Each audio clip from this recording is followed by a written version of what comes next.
Le livre de ACTS. Chapitre 18. Après cela, Paul partit d'Athènes, et se rendit à Corinthe.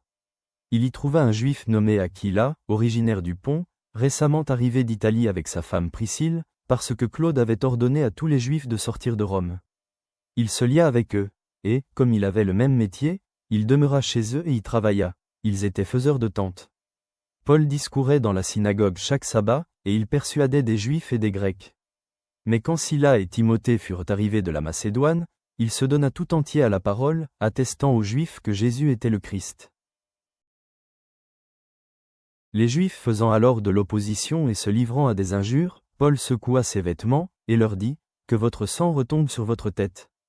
J'en suis pur, dès maintenant, j'irai vers les païens. » Et sortant de là, il entra chez un nommé Justus, homme craignant Dieu, et dont la maison était contiguë à la synagogue. Cependant Crispus, le chef de la synagogue, crut au Seigneur avec toute sa famille. Et plusieurs Corinthiens, qui avaient entendu Paul, crurent aussi, et furent baptisés. Le Seigneur dit à Paul en vision pendant la nuit, « Ne crains point, mais parle, et ne te tais point, car je suis avec toi, et personne ne mettra la main sur toi pour te faire du mal. Parle, car j'ai un peuple nombreux dans cette ville. » Il y demeura 1 an et 6 mois, enseignant parmi les Corinthiens la parole de Dieu. Du temps que Galion était proconsul de l'Achaïe, les Juifs se soulevèrent unanimement contre Paul, et le menèrent devant le tribunal, en disant, « Cet homme excite les gens à servir Dieu d'une manière contraire à la loi. » Paul allait ouvrir la bouche, lorsque Galion dit aux Juifs, « S'il s'agissait de quelque injustice ou de quelque méchante action, je vous écouterais comme de raison, ô Juifs. Mais, s'il s'agit de discussion sur une parole, sur des noms, et sur votre loi, cela vous regarde, je ne veux pas être juge de ces choses. » Et il les renvoya du tribunal. Alors tous, se saisissant de Sosthène, le chef de la synagogue, le battirent devant le tribunal, sans que Galion s'en mît en peine. Paul resta encore assez longtemps à Corinthe. Ensuite il prit congé des frères, et s'embarqua pour la Syrie, avec Priscille et Aquila, après s'être fait raser la tête à Cenchreae, car il avait fait un vœu.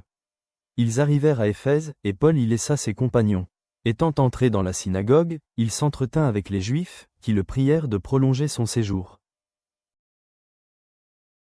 Mais il n'y consentit point, et il prit congé d'eux, en disant, « Il faut absolument que je célèbre la fête prochaine à Jérusalem. Je reviendrai vers vous, si Dieu le veut. » Et il partit d'Éphèse. Étant débarqué à Césarée, il monta à Jérusalem, et, après avoir salué l'Église, il descendit à Antioche. Lorsqu'il eut passé quelque temps à Antioche, Paul se mit en route, et parcourut successivement la Galatie et la Phrygie, fortifiant tous les disciples. Un Juif nommé Apollos, originaire d'Alexandrie, homme éloquent et versé dans les Écritures, vint à Éphèse.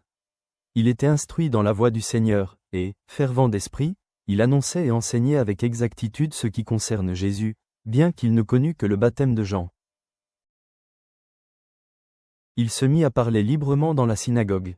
Aquila et Priscille, l'ayant entendu, le prirent avec eux, et lui exposèrent plus exactement la voie de Dieu.